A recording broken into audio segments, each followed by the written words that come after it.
But first, ignore the brainwashed zombies in the streets tonight. The Rittenhouse trial was carried out in accordance with the rule of law, which itself is rooted in British common law going back 400 years. The prosecution put on its case, embarrassing itself in the process. Then the defense put on its own case, with Mr. Rittenhouse choosing to waive his Fifth Amendment rights.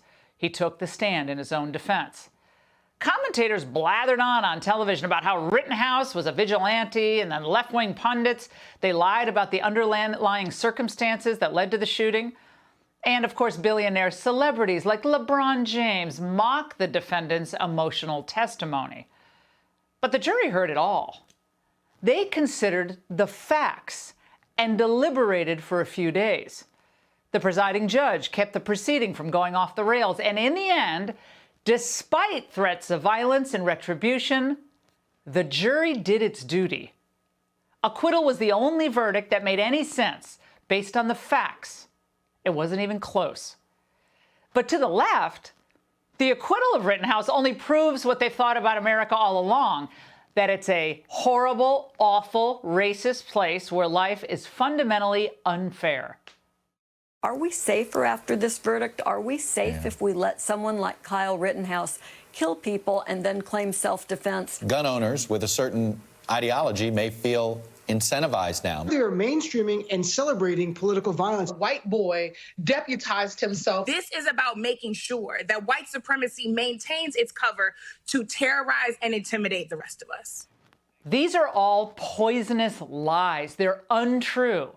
And they're words that demoralize young people and encourage millions of people to just simply give up on America. After all, why work hard to play by the rules to get ahead in a disgusting racist nation? Who would do that?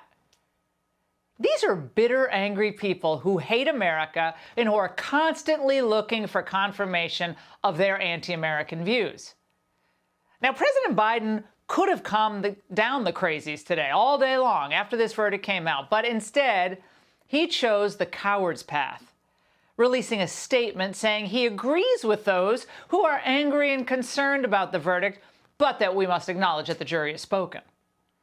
Now, even though he goes on and he urges people to protest peacefully, his message, and the way it's worded, is corrosive and counterproductive. The fact is, Democrats gave their tacit approval to all the damage that was inflicted on American cities after George Floyd.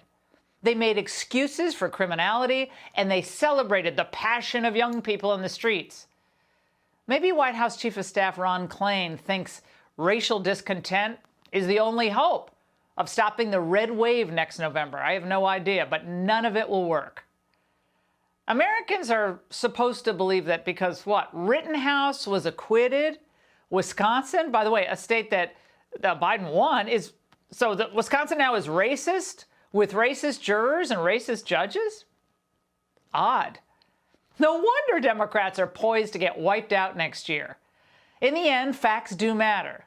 Whether we're talking about the economy, gas prices, or a trial where a then 17-year-old acts in self-defense against an angry mob. Hey, Sean Hannity here. Hey, click here to subscribe to Fox News YouTube page and catch our hottest interviews and most compelling analysis. You will not get it anywhere else.